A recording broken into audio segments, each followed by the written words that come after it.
Pada tanggal 15 Agustus 1945, Kaisar Hirohito memerintahkan perhentian permusuhan terhadap sekutu. Setelah sebelumnya, yaitu pada tanggal 14 Agustus 1945, sekutu menjatuhkan bom atom di kota Hiroshima dan Nagasaki.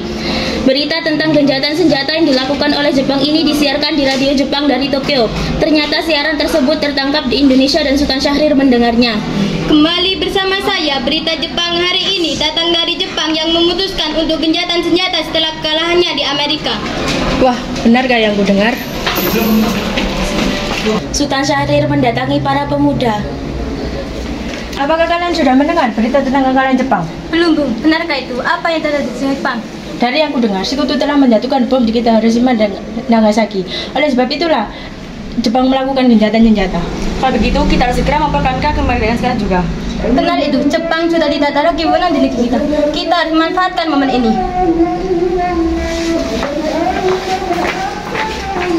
Setelah mendengar berita kekalahan Jepang, Hoirosare segera merencanakan pertemuan dengan anggota golongan muda lainnya untuk membicarakan masalah proklamasi kemerdekaan. Pertemuan ini dilangsungkan di Jalan Pegangsaan Timur nomor 17 Jakarta pukul 20 waktu Indonesia Barat. Teman-teman sekalian, sudahkah kalian mendengar berita tentang kekalahan Jepang? Belum, kawan. Dari mana kau tahu tentang itu? Barusan saya dan sekali berkumpul dengan Syahrir. Ia mendengar siaran dari Jepang yang mengumumkan berita tentang kejahatan itu. Berarti negeri kita sekarang dalam kondisi vacuum of power. Benar, demikian saya mengumpulkan kalian semua di sini untuk membicarakan masalah itu. Kita harus bisa memanfaatkan situasi ini untuk memproklamasi kemerdekaan. Tepat sekali kalau begitu. Kita harus bagi tugas. Fikana dan Hoiru segera pergi ke kediaman Soekarno untuk memberi kabar ini. Saya dan Butawis segera pergi. Kediaman Soekarno, Jalan Pegangsaan Timur nomor 56 Jakarta pukul 22 waktu Indonesia Barat. Terjadi perdebatan serius antara golongan pemuda dengan Soekarno. Assalamualaikum. Waalaikumsalam.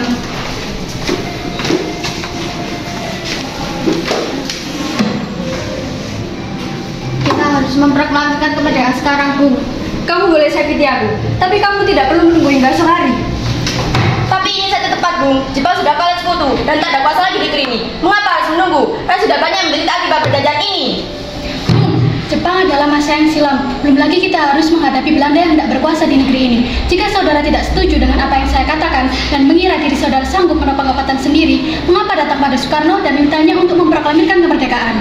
Apakah kita harus menunggu jadi Jepang untuk memerdekakan bangsa ini? Kita bisa, Bung. Kita harus bangkit dan memproklamasikan kemerdekaan sendiri. Mengapa menunggu jadi manis itu? Jepang sendiri bahkan telah kalah dalam perang sucinya. Kekuatan segelintir ini takkan mampu mengalahkan armada perang milik Jepang. Coba kau lihatkan padaku. Apa tindakanmu untuk menyelamatkan wanita dan anak-anak jika terjadi sesuatu yang tidak diinginkan?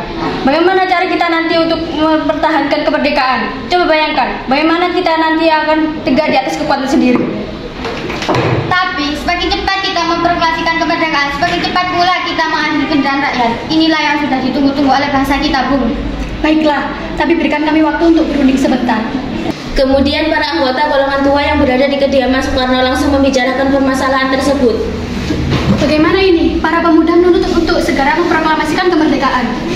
Tapi Bu, kita tidak boleh gegabah. Kita masih membutuhkan waktu untuk mempersiapkan semuanya agar tidak terjadi sesuatu yang tidak diinginkan. Saya setuju. Menurut saya, yang tepat sekarang adalah menghadapi sekutu yang hendak berniat kembali di dalam negeri ini. Selain itu, masalah kemerdekaan sebaiknya dibicarakan lagi dalam sidang PPKI waktu khusus mendatang. Bagaimana dengan pendapat golongan muda? Apa kita boikot saja? Ya, lagi pula mereka masih muda. Pemikiran mereka terlalu pendek. Kita harus melihat ke depan untuk melakukannya dengan matang. Kalau tidak, bagaimana jika semuanya berantakan? Baiklah, Bung. Berarti kita semua sudah sepakat. Setelah selesai berunding, para golongan tua segera menemui para anggota golongan muda yang menunggu di luar ruangan. Setelah kami berunding tadi, kami memutuskan agar tidak tergesa-gesa mengenai hal proklamasi kemerdekaan. Hal ini masih akan dibicarakan lagi dalam sidang PPKI. Dengan berat hati mendengar keputusan tersebut, para pemuda pun meninggalkan kediaman Soekarno. Tetapi mereka tidak putus asa. Mereka pun menyusun strategi bagaimana membujuk Soekarno dan Muhammad Hatta untuk memproklamasikan kemerdekaan sesegera mungkin.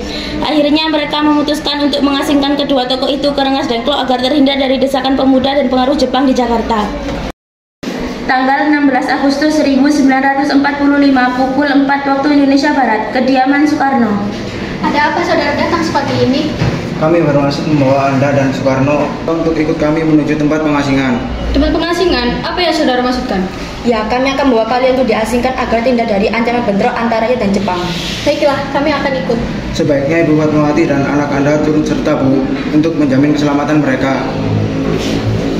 Baiklah, saya akan mengajak mereka. Hilangnya Soekarno dan Muhammad Hatta secara misterius pagi itu menimbulkan kepanikan di kalangan para pemimpin Jakarta. Peristiwa ini baru diketahui oleh Mr. Ahmad Subarjo pukul 8 pagi.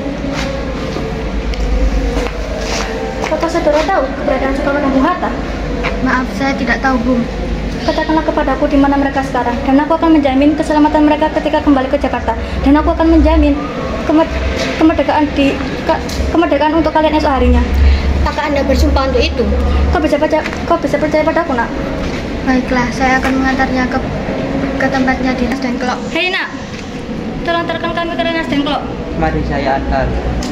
Mr. Subarjo naik ke mobil beserta Wikana dan Sudiro kemudian berangkat menuju Rengas Dengklok. Perundingan dengan Soekarno di Rengas Dengklok. Nah, jelaskan sekarang mengapa saudara sekalian membawa kami ke sini. Maafkan kerajaan kami, Bung. Ini demi keselamatan Anda. Kami ingin membicarakan proklamasi ini kembali. Bukankah tempo hari sudah kami katakan kepada kalian, masalah kemerdekaan masih akan dibicarakan dalam sidang PPKI? Memang benar adanya, tapi kami semua berpendapat, mengapa menunggu untuk dimerdekakan oleh Jepang? Mengapa menunggu hasil dan PPKI? Kalau kita bisa bergerak dari kekuatan sendiri. PPKI itu dengan Jepang, Bung. Kami ingin memproklamasikan kemerdekaan tanpa campur tangan dari Jepang. Pendapat itu benar, namun kita masih membutuhkan waktu untuk memproklamasikan kemerdekaan. Selain itu, kita belum siap dan masih membutuhkan Jepang untuk membantu kita lebih merdeka. Bagaimana bila perkataan Jepang tentang kemerdekaan bangsa kita hanya janji manis berkala? Apa yang akan Anda lakukan? Apakah selamanya minum janji itu, Bu? Kita harus memproklamasikan kemerdekaan sekarang juga. Demi rakyat yang bertahun-tahun berbelenggu di tanah air mereka sendiri. Dan sekarang waktunya. Tenang saudara sekalian, mari bicarakan semuanya dengan kepala dingin. Tidak perlu ada ketegangan. Singgih membawa Soekarno dan Muhammad Hatta menjauh dari perdebatan itu. Kemudian mereka berunding.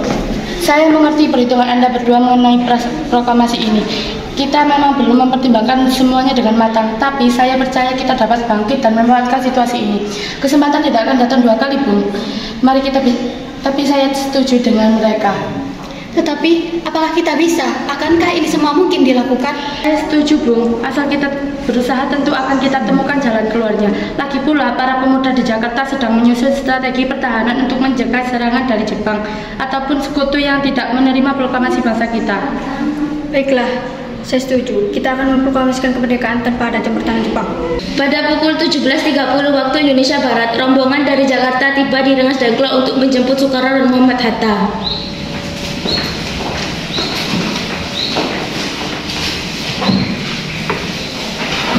Syukurlah semua kalian baik-baik saja.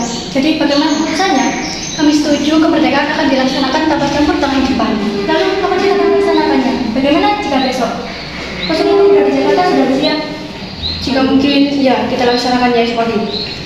Selesailah perundingan di Rengas Dengklok. Kemudian anggota golongan tua maupun muda kembali ke Jakarta untuk membahas lanjut rencana proklamasi kemerdekaan tanggal 17 Agustus 1945.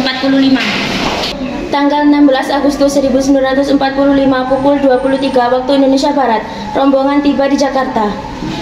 Bagaimana kita cara membicarakan naskah proklamasi untuk kemerdekaan kita? Kita butuh tempat bahasnya, Bung, tapi hari sudah malam dan pihak Jepang tak mungkin mengizinkan kita melakukan kegiatan sekarang, apalagi jika mereka tahu bahwa kita hendak merencanakan proklamasi. Saya punya ide. Kita akan meminjam rumah perwira Jepang, Laksmana Maeda. Baiklah. Rombongan kemudian berangkat ke rumah Laksamana Maeda di Jalan Imam Bonjol nomor 1. Oyasuminasai, desidang. Konya wa aku kishite mashi aru. Kishite arimase ashita.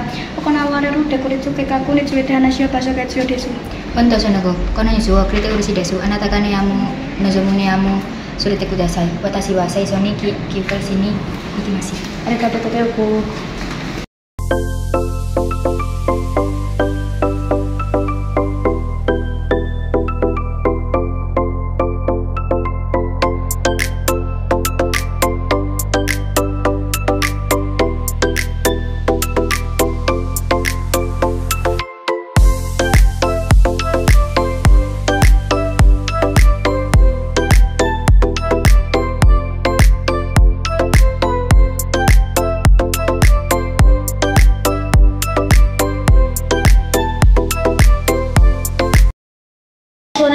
kita yaitu Soekarni, Sudiro, dan BM Dia menyaksikan Soekarno, Muhammad Hatta, dan Mr. Ahmad Subarjo membahas perumusan naskah proklamasi. Acara perumusan naskah proklamasi berjalan lancar. Tidak ditemukan kesulitan untuk menemukan rumusan yang tepat. Sebagai hasil pembicaraan mereka bertiga, diperolehlah rumusan yang ditulis tangan oleh Soekarno. Pada tanggal 17 Agustus 1945 pukul 4 waktu Indonesia Barat dibacakanlah rumusan naskah proklamasi untuk yang pertama kalinya di depan para hadirin yang berada di rumah Maeda yang langsung disetujui. Namun kemudian timbullah persoalan tentang siapa saja yang akan menandatangani naskah proklamasi. Menurut saya sebaiknya naskah proklamasi ini jangan ditandatangani oleh anggota PPKI. Memang kenapa? Lantas siapa yang menandatanganinya? PPKI yang bakal butuhkan Jepang. Kita sudah sepakat tadi untuk melaksanakan proklamasi tanpa campur tangan dari Jepang. Kok benar, Nak? Bagaimana ini, Bung? Adakah dari kalian yang mempunyai pendapat untuk menyelesaikan masalah ini? Bagaimana jika naskah ini ditandatangani hadirin yang datang saat ini, seperti Amerika menandatangani teks deklarasinya? Jangan, kita tidak boleh meniru dari bangsa lain. Kita harus berbeda dari bangsa lainnya. Lalu, bagaimana Bung Karno? Karena ini semua berkat dari sejarah Indonesia, berarti atas nama bangsa Indonesia. Saya setuju dan saya punya usul. Bagaimana jika yang menandatangani Anda dan Bung Hatta sebagai wakil dari bangsa Indonesia? Bagaimana? Usulnya bagus. Bagaimana, Ririn? Sama setuju. Setelah semuanya setuju, Soekarno memerintahkan Sayuti Meli untuk mengetik teks proklamasi. Sayuti Meli pun mengetik teks tersebut. Semua persiapan proklamasi rampung pada pukul 4.30 waktu Indonesia Barat. Lalu semua hadirin pulang ke rumah masing-masing dengan perasaan gembira. Kemudian para pemuda mengirimkan kurir-kurir untuk menyampaikan bahwa saat proklamasi telah tiba. Mereka juga mengatur pelaksanaan penyiaran berita proklamasi kemerdekaan. Pada saat yang sama, Soekarno dan Ibu Fatmawati sampai di kediaman mereka dan berbincang sejenak. Bagaimana hasilnya, Pak? Alhamdulillah, semuanya sudah berjalan dengan lancar. Terima kasih Ibu telah menemani saya di saat-saat yang cukup nguras ini. Iya, terima kasih Gusti Allah yang telah memberikan jalan pada bangsa kita untuk memproklamasikan kemerdekaan. Oh iya Pak, apakah kita sudah merencanakan bagaimana proklamasi besok akan berlangsung? Sudah, kita akan melaksanakan upacara bendera yang nanti akan diiringi lagu Indonesia Raya karya Bung Supratman. Bukankah kita belum punya bendera? Lantas bagaimana? Ya ampun, Bapak sampai lupa Bu. Kalau begitu, bagaimana jika Ibu saja menjahitkan bendera? Tapi Ibu tidak punya kain, Pak. Kain yang ada hanya kain merah dan putih. Apa tidak apa-apa? Itu saja, buatlah bendera yang sederhana. Yang penting kita sudah berusaha untuk menyediakannya. Baiklah, Pak.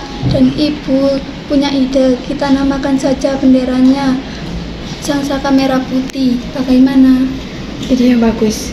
Ya, bendera Sangsaka. Dan warnanya merah putih menjadi Sangsaka Merah Putih. Brilian. Ya sudah, sebaiknya Bapak bersiap sana menyusun pidato yang nanti akan Bapak bacakan. Sesaat sebelum upacara dimulai. Berarti, tolong kau kibarkan bendera merah putih ini sebagai tanda awal kejayaan bangsa ini. Ya Bung, saya akan menyuruh anak didik saya untuk mengibarkannya. Hei kalian, jaga baik-baik bendera ini karena kalian mendapat kepercayaan untuk mengibarkannya pertama kali dalam sejarah Indonesia. Siap Komandan, kami tidak akan mengecewakan Anda. Upacara proklamasi kemerdekaan Indonesia. Tokoh-tokoh pejuang Indonesia telah hadir di lokasi. Di antaranya yaitu Mr. A.A. Maramis, Hos Cokro Aminoto, Otto Iskandar Dinata, Ki Hajar Dewantara, M. Tabrani, dan lain-lain. Suasana menjadi sangat hening. Soekarno dan Hatta dipersilahkan maju beberapa langkah dari tempatnya semula. Soekarno mendekati mikrofon. Dengan suaranya yang lantang dan mantap, Soekarno pun membacakan pidato pendahuluan sebelum beliau membacakan teks proklamasi. Saudara-saudara sekalian, saya telah minta saudara hadir di sini untuk menyaksikan peristiwa penting dalam sejarah bangsa kita. Berpuluh-puluh tahun kita bangsa Indonesia telah berjuang untuk merdeka, bahkan telah beratus-ratus tahun lamanya. Gelombang aksi kita tidak putus dalam berjuang untuk memerdekakan negeri ini. Kita jatuh bangun menyusun kekuatan untuk menggapai cita-cita Indonesia bebas dari penjajahan bangsa lain. Semalam, kami para pemuka-pemuka rakyat Indonesia dari berbagai penjuru bergabung untuk memusyawarahkan, dan permusyawaratan itu seia sekata berkata, inilah saatnya bagi kita untuk mengobarkan api revolusi kemerdekaan Indonesia. Saudara sekalian, dengan ini kami menyatakan kebulatan tekad itu. Dengarkanlah proklamasi kami. Proklamasi kami, bangsa Indonesia, dengan ini menyatakan kemerdekaan Indonesia.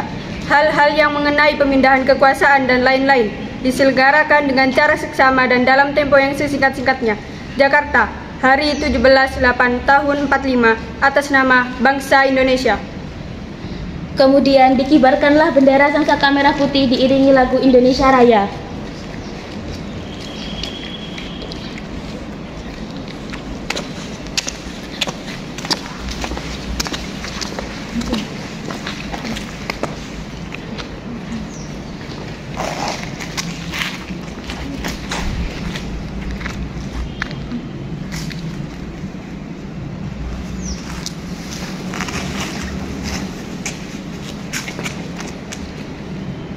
Kepada bendera merah putih, hormat, gerak.